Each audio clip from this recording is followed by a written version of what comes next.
édition de nos discussions en ligne dans le cadre de la stratégie France du Land de Sarre. Bienvenue alors sur la plateforme citoyenne bilingue du gouvernement du Land de Sarre pour celles et ceux qui veulent s'informer, discuter et contribuer avec leurs propres idées pour améliorer encore notre affinité vers le monde francophone, vers la France. C'est une plateforme, bien sûr, pour les Sarroises et les Sarrois, mais aussi pour tous ceux qui s'intéressent au sujet dont nous parlons et qui viennent d'un peu partout.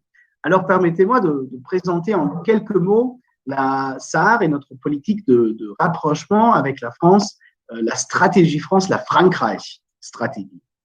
Déjà aujourd'hui, le Land de Sarre est l'État fédéré allemand le plus francophone et le plus francophile, bien sûr, à cause de notre situation géographique, bien sûr, à cause de notre histoire, mais aussi parce qu'il y a une forte volonté politique que je veux vous montrer via ces quelques exemples suivants.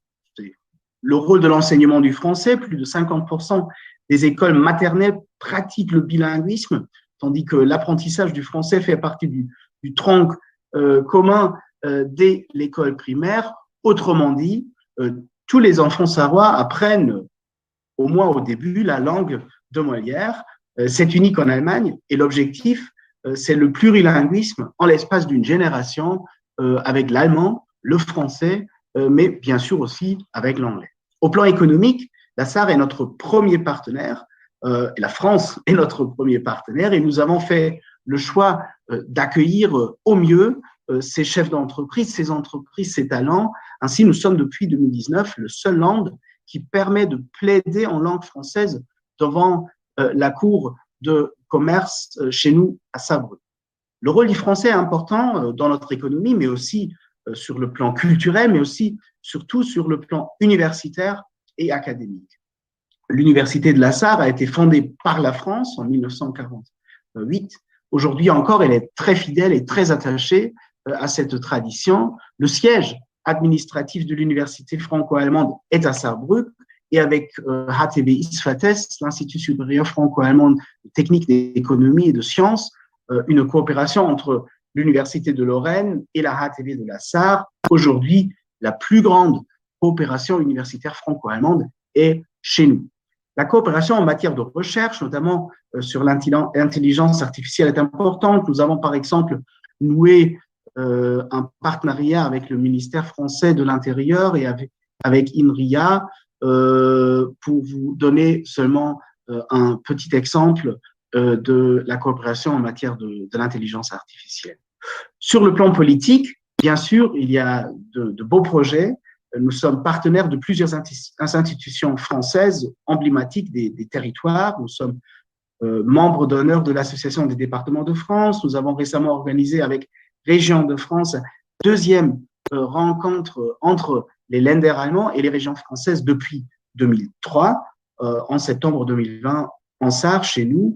Et nous sommes le seul land allemand qui est présent en permanence avec un bureau ici à Paris, dont je vous parle aujourd'hui, que nous partageons avec nos voisins de la région Grand Est. Nous travaillons à de nouveaux projets, par exemple avec le Sénat, avec l'Académie française et avec Sciences Po Paris.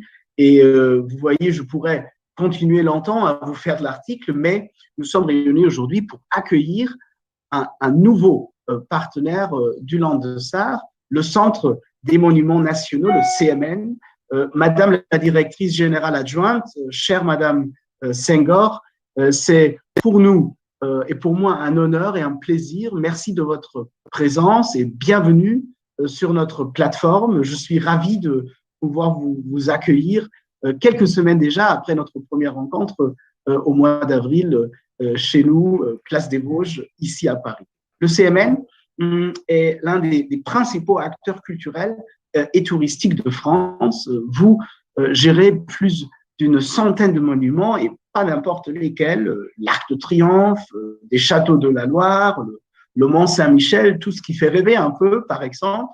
Je voudrais saluer le président Bellaval et le remercier de l'accueil qu'il a réservé à notre demande. Madame Senghor, vous en direz plus dans quelques instants sur vos missions et vous présenterez le grand projet de Cité internationale de la langue française dont les travaux se déroulent actuellement dans le château de Villers-Cotterêts. Elle est en effet, vous êtes en effet plus particulièrement en charge de cet ambitieux projet voulu par Monsieur le Président de la République et par le gouvernement français. C'est un projet, vous allez le voir, fascinant, et je ne vous ai pas caché, Madame Senghor, l'intérêt de la SAR d'en faire un peu partie. Je ne doute pas que nous allons construire ensemble un partenariat dynamique dans ce contexte. La francophonie, bien sûr, c'est la raison pour laquelle que nous avons invité. C'est notre bien commun, c'est notre héritage vivant, en même temps que notre projet au service des générations futures. C'est pour cela que nous sommes, nous en tant que gouvernement de la SAR, en tant que land allemand, candidats pour rejoindre l'Organisation internationale de la francophonie avec un statut d'observateur, et je tiens à remercier les autorités françaises qui soutiennent notre démarche d'adhésion. Et lorsque j'ai appris la création de ce vaisseau amiral de la francophonie, j'ai su que la place de la SAR était à ses côtés. La francophilie et la francophonie font en effet partie de notre identité, de l'identité sarroise. Chère Madame Senghor, avant de vous céder la parole, je veux inviter ceux qui nous suivent à poser leurs questions sur le compte Facebook de la Frankreich Stratégie et sur l'adresse email buero@paris.sarland.de. Comme d'habitude, vos questions sont bienvenues. Madame Senghor, merci d'avoir répondu favorablement à notre invitation. Merci de votre attention. Madame Senghor, vous avez la parole. Monsieur le secrétaire d'État, je vous remercie infiniment de votre invitation.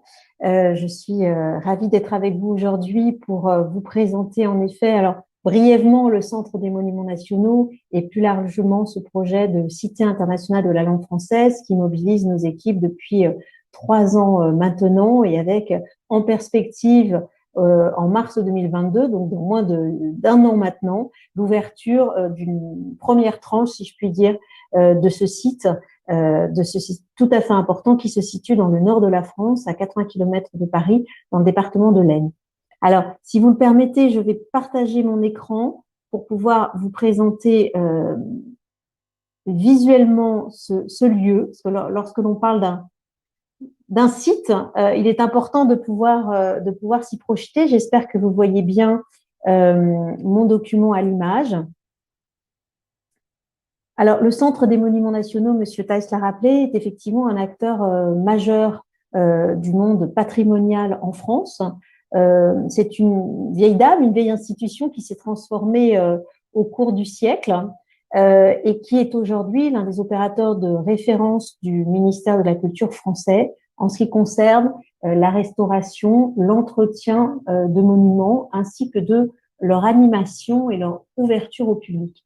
Le Centre des Monuments Nationaux gère plus d'une centaine de sites, pour la plupart d'entre eux qui appartiennent à l'État et qui nous ont été confiés par l'État pour une mission scientifique et culturelle. Donc, vous voyez ici sur la carte les emplacements de ces sites qui sont d'une très, très grande hétérogénéité, qui couvrent toutes les périodes historiques de sites archéologiques jusqu'au patrimoine du XXe siècle, des châteaux, des abbayes, des sites inscrits dans l'histoire républicaine française, comme le Panthéon, l'Arc de Triomphe.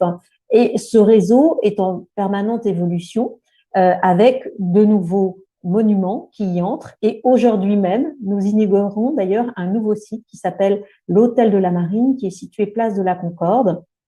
Il a été inauguré ce matin même par le président de la République. C'est un monument qui a été confié donc il y a quelques années au Centre des Monuments Nationaux, qui a conduit une opération de très grande ampleur de restauration et qui ouvre donc aujourd'hui à la visite ce site qui, par ailleurs, va accueillir un certain nombre d'activités au-delà du champ strictement patrimonial, avec un café, un restaurant et même dans ses étages supérieurs, des entreprises, en l'occurrence une société de coworking, s'y est installée ce qui fera de ce monument un site tout à fait vivant au cœur de Paris. L'expertise du Centre des Monuments Nationaux s'appuie sur des équipes nombreuses, 1400 agents, un siège à Paris qui en compte 300 et pour le reste, des équipes donc, qui sont vraiment à la manœuvre dans chacun des monuments, qui les dirigent, qui les animent, qui pilotent leur politique culturelle. Le Centre des Monuments Nationaux travaille de manière très étroite avec les territoires, avec les collectivités locales, avec les acteurs économiques, sociaux, d'insertion de chacun de ces territoires.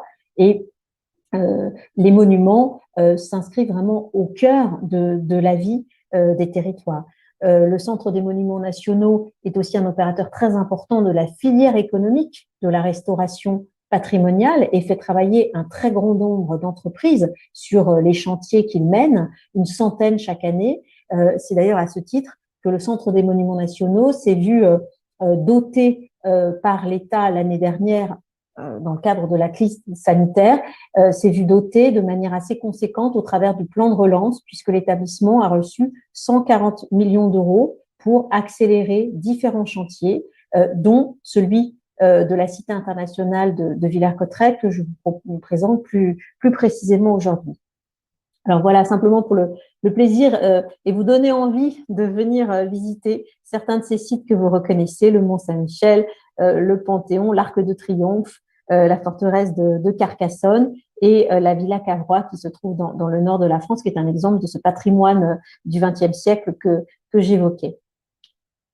Alors, pour en venir plus particulièrement au projet de Cité internationale de la langue française, il nous faut parler tout d'abord du site lui-même, du château de Villers-Cotterêts, qui est un vaste ensemble de 23 000 mètres carrés de planchers, qui se trouve donc dans une petite commune assez rurale du nord de la France, dans le département de l'Aisne. Ce château a été construit donc au XVIe siècle sur ordre de François Ier, à partir de fondations médiévales que nous avons d'ailleurs redécouvertes en partie à l'occasion de la campagne de fouilles archéologiques conduite l'année dernière. C'était au départ, au fond, un logis de chasse voulu par François Ier, puisqu'il venait chasser dans la forêt de Retz, que vous voyez ici au deuxième plan à l'image, qui est relié au château par un grand parc. Ce château a subi un certain nombre de transformations au cours des siècles. Vous avez ici au premier plan la façade Renaissance du château, qui a été ensuite assez profondément remanié, en tout cas dans ses intérieurs, puisque de résidence royale, il est devenu au cours du XIXe siècle ce que l'on appelait alors un dépôt de mendicité, autrement dit un lieu dans lequel étaient enfermés les mendiants parisiens en l'occurrence, qui étaient amenés dans ce site situé, lui, dans la région de Picardie, puisqu'à l'époque, mendier était considéré comme une tare, d'une certaine manière, qu'il fallait éradiquer et qu'il fallait rééduquer. Donc le château, qui était au départ tout à fait ouvert sur son environnement, a été fermé par un mur d'enceinte, dont vous voyez encore des éléments ici que je pointe avec ma souris. Et il s'est, je dirais, un peu refermé sur lui-même. Il est devenu ensuite, au XXe siècle, un EHPAD, donc un établissement pour personnes âgées dépendantes, conservant d'une certaine manière sa mission d'accueil des plus fragiles, jusqu'à ce qu'en 2014, finalement, ces derniers occupants quittent le lieu et que la question se pose de l'avenir de ce bâtiment tout à fait remarquable, notamment dans ses espaces intérieurs, puisque il reste quelques vestiges exceptionnels de la période Renaissance. Et vous avez là ici à l'image à gauche l'escalier du roi, alors qui porte tous les symboles du roi François Ier. Vous apercevez ici peut-être une salamandre qui était l'objet fétiche de François Ier. Et ici à droite, la salle des États ou chapelle dans laquelle aurait été signée, donc en 1539, l'ordonnance de Villers-Cotterêts qui a fait du français en remplacement du latin la langue des textes législatifs et administratifs. Autrement dit, l'acte de naissance du français comme langue de l'État. Alors, Villers-Cotterêts, je disais, est situé au nord de la France, pas loin de la Sarre, pas loin de la Belgique, pas loin de l'Angleterre, assez bien desservi également depuis Paris en train et en voiture. Et c'est évidemment un point tout à fait important pour ce projet qui ambitionne de rayonner non pas seulement à l'échelle régionale, mais aussi à l'échelle nationale et internationale. Le site, vous venez de le voir, est très vaste, hein. Et donc, l'opération de restauration confiée au Centre des Monuments Nationaux est d'une très, très grande ampleur. Elle va se dérouler sur plusieurs années. Nous visons, à horizon printemps 2022, l'ouverture d'une partie des espaces du château, en particulier ici, au sein de ce bâtiment qui s'appelle le Logis Royal et dont vous avez vu la façade Renaissance tout à l'heure. Nous visons donc l'ouverture de cette partie du site au public et en particulier la découverte de ce qui occupera la totalité du premier étage avec un parcours de visite permanent ou autrement dit une exposition permanente sur la langue française et j'y reviendrai tout à l'heure.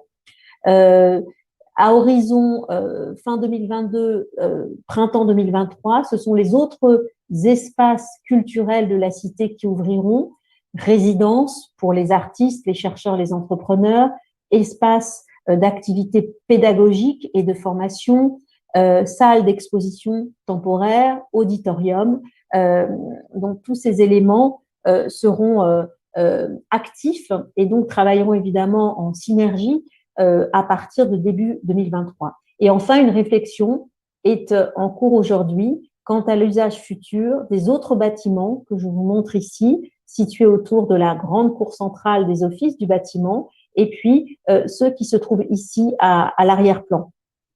Donc, c'est un projet, ce projet de Cité internationale en française est à la fois un magnifique projet d'ordre patrimonial, puisqu'il vise à restaurer, à redonner sa splendeur à un site dont l'histoire est intimement liée à celle de la langue française, un site qui compte encore, vous l'avez vu, des vestiges d'une qualité architecturale tout à fait exceptionnelle. C'est une opportunité aussi de créer finalement un lieu qui sera le premier lieu totalement dédié à la langue française, en tout cas tel que nous l'envisageons à ce stade et associant des activités très variées. Et c'est aussi, ou peut-être avant tout, un projet de territoire, puisque Villers-Cotterêts est une commune assez peu connue et qu'il y a là l'opportunité aussi, au travers de ce projet, de faire connaître cette partie de France qui compte un certain nombre de sites patrimoniaux, qui compte un environnement aussi naturel, vous l'avez aperçu, qui est tout à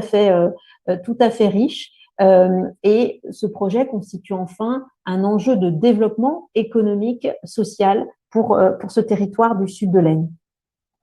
Je passe rapidement des photographies assez récentes du chantier. Donc, vous voyez l'ampleur de la tâche, il y a un très, très grand nombre de corps de métier qui sont associés à cette opération, 600 compagnons au travail courant 2021, des fouilles archéologiques, j'en ai dit un mot, qui ont été conduites et qui ont permis de révéler un certain nombre d'éléments tout à fait remarquables qui nous permettent de mieux comprendre l'histoire du monument, la morphologie du lieu. Et puis, cette campagne de restauration s'accompagne aussi d'un volet social, puisque nous avons pris la décision, en partenariat avec le conseil départemental de l'Aisne, d'intégrer dans la plupart des marchés de travaux des clauses d'insertion sociale qui permettent de favoriser le retour à l'emploi ou le retour à l'emploi de personnes en situation souvent de précarité, souvent bénéficiaires du RSA.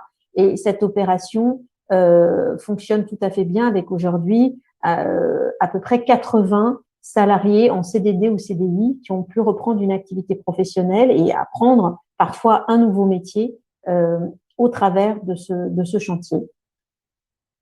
Alors, le projet lui-même, je le disais, vise au fond à représenter ce qui est très compliqué, la langue française, notamment grâce à ce parcours de visite dont vous verrez quelques représentations tout à l'heure, puisqu'il est aujourd'hui en cours d'élaboration, de production.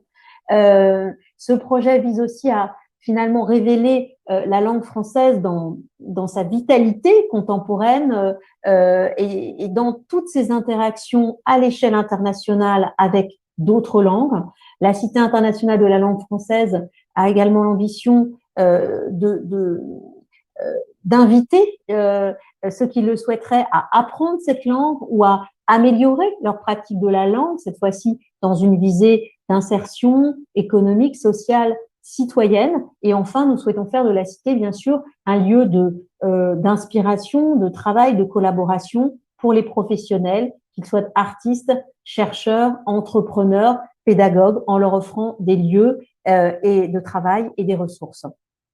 Donc, les objectifs de la Cité sont à la fois donc de faire découvrir, je le disais au plus grand nombre, la culture en langue française, donc un enjeu de diffusion culturelle.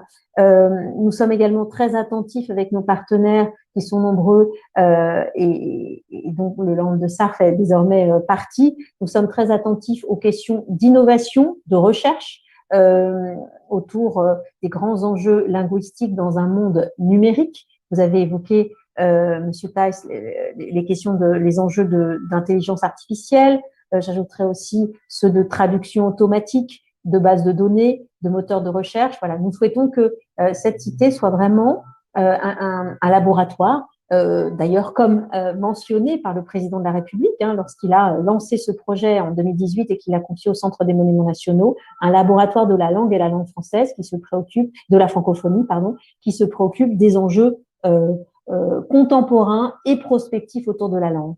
Cette dimension aussi d'utilité dans un territoire confronté à un certain nombre de difficultés nous paraît important, c'est-à-dire faire en sorte que dans cette cité, on trouve un accompagnement, une réponse à des difficultés qui peuvent se présenter dans la vie du quotidien lorsqu'on maîtrise peu ou mal la langue. Il faut savoir que le département de l'Aisne est malheureusement un des départements les plus confrontés à la question de l'illettrisme et l'illectronisme. C'est donc un sujet évidemment qui sera au cœur des activités de la cité en partenariat avec les acteurs qui se sont engagés dans un plan départemental de lutte contre l'illettrisme. Et bien sûr, je l'ai cité, un enjeu de revitalisation d'un territoire, de développement économique, social, à partir de la cité qui est attendue comme une porte d'entrée finalement vers d'autres lieux dans ce territoire de l'Aisne. Alors, je poursuis ma présentation avec des perspectives proposées par les deux équipes de maîtrise d'œuvre qui nous accompagnent. D'une part, l'agence d'Olivier Wetz, qui est l'architecte en chef des monuments historiques, donc qui est en charge de toute l'opération de restauration, ce qu'on appelle le clos couvert, et des reprises structurelles du bâtiment dans le respect des prescriptions liées au classement du château au titre des monuments historiques, et l'agence Projectile, qui est une agence qui nous accompagne et qui est en charge de toute la dimension d'aménagement intérieur et aussi de production du parcours de visite dont j'ai déjà parlé.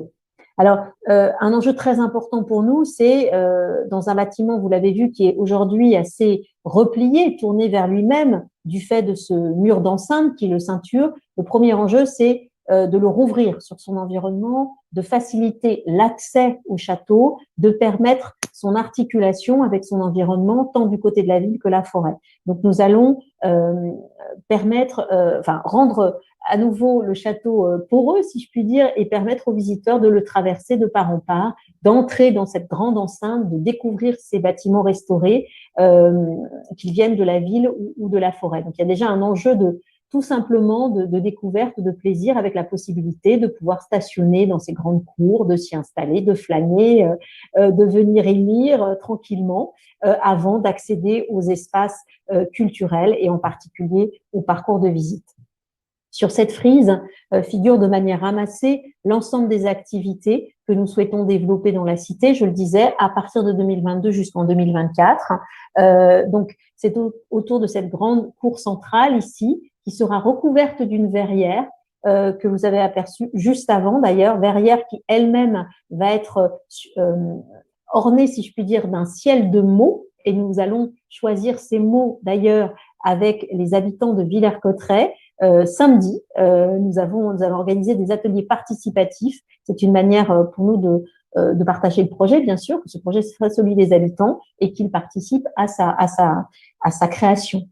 Donc, c'est autour de cette grande cour, je le disais, centrale, que les activités sont réparties, avec au rez-de-chaussée un café, une librairie, donc des services vraiment du quotidien, les espaces d'exposition temporaire, l'accès au parcours de visite et tout un ensemble de salles que nous souhaitons justement dédiées à la composante pédagogique et de formation du projet. Autrement dit, avec nos partenaires, proposer des cours de français à ceux qui en ont besoin, que l'on s'adresse à un public ne maîtrisant non francophone, souhaitant apprendre le français, un public francophone mais qui, du fait des aléas de la vie, a perdu une part de sa maîtrise du français. Donc là, nous travaillons avec les acteurs du champ social et de la lutte contre l'illettrisme pour faire venir ces publics dans la cité, accueillir bien sûr aussi les enfants. Il y a de nombreux établissements scolaires dans le territoire. Enfin, donc nous avons aussi un enjeu de mixité sociale important.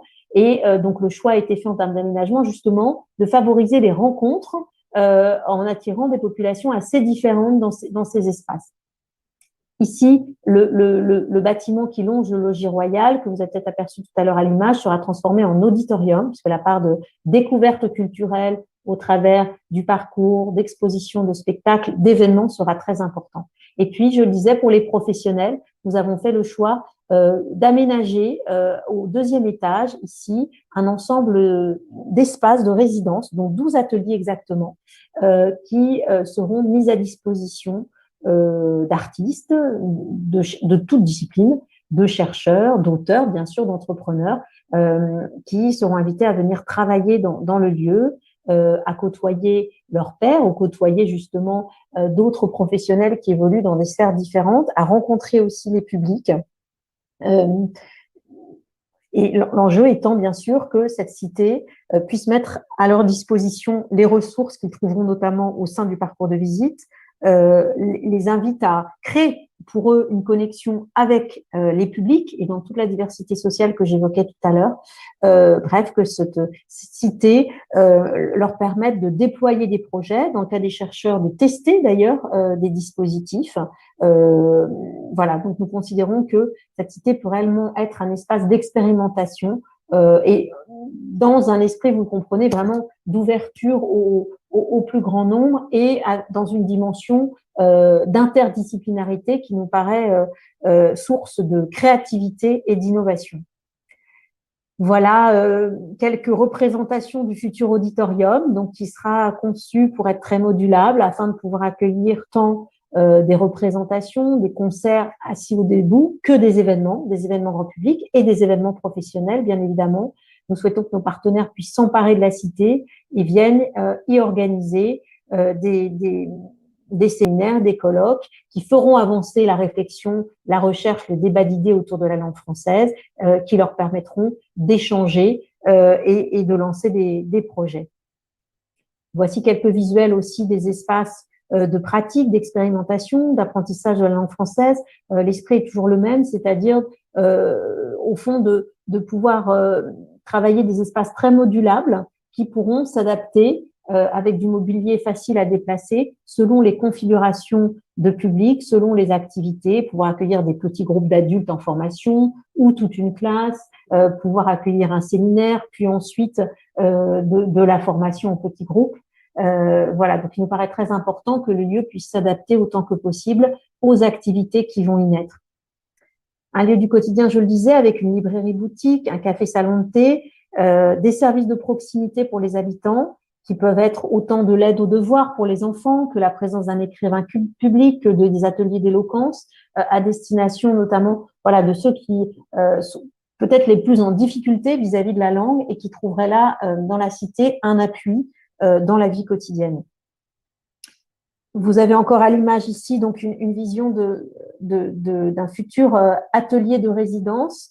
Nous aurons donc 12 ateliers de taille variable, de 25-30 mètres carrés pour les plus petits, alors plutôt pour l'écriture, jusqu'à de grands ateliers qui pourront accueillir des compagnies de spectacles vivants. Enfin, les espaces extérieurs seront, nous semble-t-il, très très importants parce que d'abord ils seront aménagés et ils sont d'une très grande envergure. Ils font le lien entre le château, la forêt, la ville, et il nous paraît important qu'ils puissent être en soi des espaces aménagés pour accueillir des manifestations culturelles. Et puis, ils seront bien sûr un point de départ naturel vers la forêt et le territoire, puisque, comme je le disais, cette cité a vocation aussi à jouer une sorte de porte d'entrée vers le territoire, et les collectivités travaillent d'ailleurs à améliorer les dessertes, à créer des voies vertes entre Villers-Cotterêts, les communes environnantes. Et donc, nous sommes en train d'imaginer des offres culturelles qui associeront expositions, parcours de visite, promenades en forêt et découverte du patrimoine naturel de l'Aisne.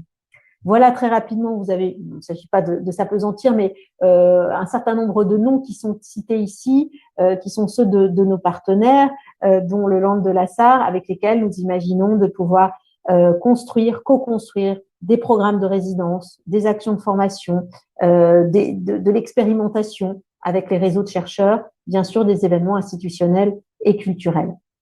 Voilà, je suis un peu longue, donc je termine simplement par des éléments qui vous donnent à voir l'esprit du futur parcours de visite permanent qui sera construit autour d'un grand nombre de dispositifs numériques, une soixantaine répartis dans 15 salles, donc 1200 mètres carrés de parcours, totalement dédiés, après une introduction sur l'histoire du château, à la langue française. Donc, il ne s'agit pas de proposer une histoire de la langue, mais plutôt une invitation au voyage dans la langue française, langue qui sera que l'on pourra lire, que l'on pourra écouter, que l'on pourra se représenter, avec laquelle on pourra interagir. Et vous avez là, à l'image, par exemple, un grand dispositif sonore, ici des œuvres qui illustreront les mots qui ont voyagé entre les langues, ou là encore, vous voyez des témoignages d'auteurs francophones qui expliqueront pourquoi ils ont choisi la langue pour s'exprimer, n'étant pas au départ issus d'un pays francophone. Donc voilà, pour vous mettre un petit peu en appétit, je l'espère, et vous donner envie de venir visiter la cité et son parcours de visite à partir de l'année prochaine. Merci beaucoup, Madame Senghor. Je pense que merci pour cette présentation de ce projet fascinant et pour cet élan avec lequel vous travaillez, et le cœur avec lequel vous travaillez pour ce projet de Cité internationale de la langue française. Merci pour tous ces éléments fascinants sur le plan déjà architectural, mais aussi culturel, pédagogique, et pour cette ambition politique qui est derrière tout ça. C'était vraiment très, très intéressant, même pour moi, après l'avoir déjà entendu une fois, maintenant, avec tout ce que vous avez expliqué, vous avez vraiment créé l'appétit d'y aller. Peut-être pas tout de suite, mais après que les travaux seront finis, on va venir vous visiter.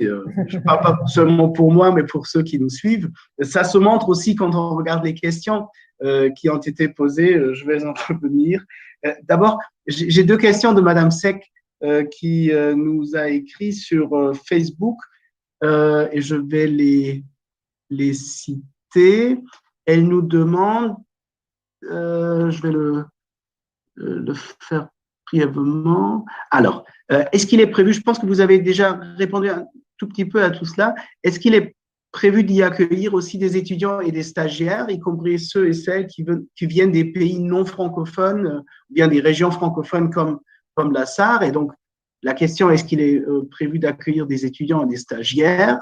Et elle a demandé aussi, est-ce qu'il sera possible d'y organiser avec des groupes venant des pays non francophones, des expositions, des conférences sur le sujet de la Cité internationale. Madame Senghor, la parole est à vous. Oui, bien sûr. Nous souhaitons attirer toutes les générations, et donc ça veut dire les plus jeunes d'entre elles. Et c'est un enjeu d'ailleurs pour nous. Je disais que déjà d'essayer de vouloir représenter la langue, qui est un patrimoine immatériel, qui est vivant, toujours en évolution. Donc ça, c'est un vrai défi auquel sont confrontés en particulier les commissaires qui ont élaboré le parcours de visite et les scénographes qui lui donnent une matérialité. Et vous le voyez, nous avons fait le choix d'aller vers des dispositifs numériques parce qu'ils permettent l'interactivité, la participation des visiteurs. Et nous avons en tête, à travers ce choix, bien sûr, comment dire, un enjeu d'aller vers les populations les plus jeunes, et en particulier les étudiants, et pas que, les familles, les enfants, etc. Et pour leur donner aussi leur donner le goût de la langue, c'est-à-dire d'aller vers le plaisir et essayer de laisser de côté la dimension austère, scolaire, poussiéreuse que parfois on peut accoler à la langue. Donc, bien sûr, oui, les étudiants sont absolument les bienvenus. Et quant aux stagiaires, alors le Centre des Monuments Nationaux, de manière générale, dans tous ces établissements et dans son siège à Paris, le siège à Paris accueille un grand nombre de stagiaires. Donc, il en sera de même dans la Cité internationale de la langue française, avec un intérêt tout particulier pour les stagiaires francophones, non francophones voulant se familiariser à la langue française. Donc, c'était aussi une sorte d'invitation de lancer les candidatures du côté des jeunes Sarrois et des jeunes Sarroises qui apprennent le français. Très bien, j'ai encore deux autres questions jusqu'à présent, et ça vous montre aussi à quel point vous avez attiré l'intérêt d'y aller. La première question de Pierre-Emmanuel Rostin, qui nous écrit depuis Sarreguemines, donc de la Moselle, et qui dit que ce lieu de cette cité internationale de la langue française sera aussi un lieu touristique. Donc, est-ce qu'il est envisageable de devenir membre d'un réseau franco-allemand, c'est ce qu'il écrit, de sites touristiques pour soutenir mutuellement la notoriété de nos grands lieux auprès du public en français et en allemand. Il parle aussi des monuments classés au patrimoine mondial de l'UNESCO qui existent aussi chez nous. Ça, c'est la question de Pierre-Emmanuel Rostin de Sarreguemines. Et j'ai une dernière question de Théodora Etienne qui nous écrit depuis Metz. Donc aujourd'hui, nous avons beaucoup de gens qui nous suivent depuis la Moselle et qui nous écrit le CMN gère de nombreux monuments. Comme l'été arrive, que de nombreux Sarrois prennent leur congé en France. Est-ce qu'il existe une formule d'abonnement où on peut visiter les sites du CMN pendant 1 mois ou 15 jours, par exemple, avec un seul forfait? Donc, vous voyez, il y a déjà les gens qui programment leurs vacances et qui se demandent si c'est possible de le faire avec le Centre des Monuments Nationaux. Donc, ces deux questions sur l'aspect touristique. Et après, s'il y en a encore d'autres questions à notre équipe, écrivez-les-moi pour que je puisse les poser. Madame Senghor. Oui, alors effectivement, ce projet, en effet, s'inscrit aussi dans une volonté de développement territorial, je l'ai dit, et touristique de la région. Et à ce titre, le Centre des Monuments Nationaux, comme il le fait d'ailleurs pour l'ensemble des monuments qu'il gère, noue des accords de partenariat avec les grands opérateurs du tourisme national et international pour faire découvrir les monuments et générer une fréquentation auprès des touristes. Donc, la Cité internationale de la langue française au château de Villers-Cotterêts va s'inscrire dans cette stratégie globale. Donc, voilà. Après, je ne sais si la question était plus spécifique et si monsieur avait en tête une forme de réseau de sites plus particulier dans le cadre duquel la cité pourrait s'impliquer. Donc, voilà, je ne peux pas être tellement plus précise dans ma réponse, mais effectivement, oui, tout à fait. Nous dialoguons déjà avec des sites qui sont en proximité de Villers-Cotterêts. Je pense au domaine de Chantilly, par exemple, pour voir comment favoriser des échanges entre sites, inviter les publics d'un monument à en découvrir un autre. Et tout cela aussi, d'ailleurs, se matérialise par des accords commerciaux, des formules d'échange de billetterie, de la coproduction aussi d'activités entre sites. Et la Cité internationale de la langue française, vous l'avez vu, favorise absolument cette stratégie de partenariat dans toute la construction de sa future programmation.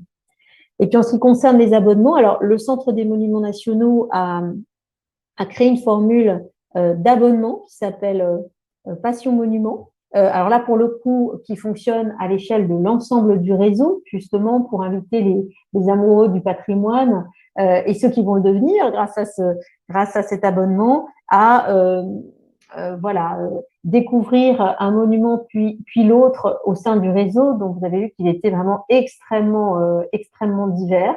Les abonnés bénéficient d'offres exclusives, de visites en avant-première. Là, par exemple, ils sont invités à découvrir dans des conditions assez exceptionnelles l'hôtel de la Marine, qui est le tout dernier né du réseau du Centre des Monuments Nationaux, inauguré aujourd'hui même. Donc nous avons des formules de ce type. Et puis, il y a aussi souvent l'intégration des monuments du Centre des Monuments Nationaux dans des passes ou dans des formules à l'échelle aussi des territoires. Voilà. Donc, j'invite la personne qui a posé la question à se rendre sur le site des Monuments Nationaux, déjà pour voir le fonctionnement du pass Passion Monument et en fonction de sa destination, des offres tarifaires, des formules spécifiques qui sera attachées à tel ou tel monument qu'elle envisage de visiter. Merci pour ce dernier conseil pour la préparation de nos vacances. Il faut qu'on sache que la destination préférée des Sarrois est bien sûr la France, donc je me suis sûr que ça va être utilisé. On n'a plus de questions à cause du fait que maintenant on est à 16 heures bientôt, mais on a encore reçu une réaction du côté de Madame Fabre qui nous écrit depuis la Sarre et qui nous écrit, et c'est peut-être le meilleur mot de conclusion qu'on puisse faire, quelle belle renaissance pour ce joyau de l'architecture. C'est vraiment le meilleur mot de conclusion, mais je ne veux pas finir, Madame Senghor, sans vous remercier encore une fois, vous dire merci pour cette présentation, pour ce beau projet, pour cette volonté aussi de travailler avec nous, d'être ouvert en ce qui concerne la coopération avec le gouvernement de la Sarre. C'est vraiment un honneur, un plaisir pour nous tous d'avoir la possibilité d'être à vos côtés dans ce projet fascinant. Normalement, hors crise, nous organisons ce débat dans le cadre des apéros sarrois, ou à Sarrebruck ou à Paris. Et dans ce cadre de ces apéros sarrois, normalement, je vous inviterai maintenant à rester encore un tout petit moment et à prendre un verre et parler autour du verre avec nous sur ces projets. Mais comme c'est pas possible en ce moment, espérant que ça redevienne bientôt, je veux quand même vous envoyer ce que vous peut-être aurez profité pendant cet apéro, donc un bon vin de Moselle produit en Sarre, donc un très beau produit régional de la Sarre. Et merci beaucoup encore une fois pour votre présence et pour la coopération avec nous. Merci aussi à tous ceux qui nous ont écoutés aujourd'hui, qui nous ont suivis. À la prochaine fois pour la 15e édition, alors, sur le volet plutôt économique, ensemble avec le secrétaire d'État du Land de Sarre sur les questions économiques, Jürgen Bach, qui va nous présenter des projets d'implantation d'entreprises chez nous qui sont liés à la stratégie France. Donc, Madame Senghor, à vous tous, encore une excellente journée. Merci beaucoup et à la prochaine fois. Merci, Monsieur Thaïs. À mon tour de vous remercier pour ce cadeau et votre invitation et votre intérêt pour le projet. Je me réjouis de construire cette collaboration avec vous. Et à la prochaine fois en Sarre.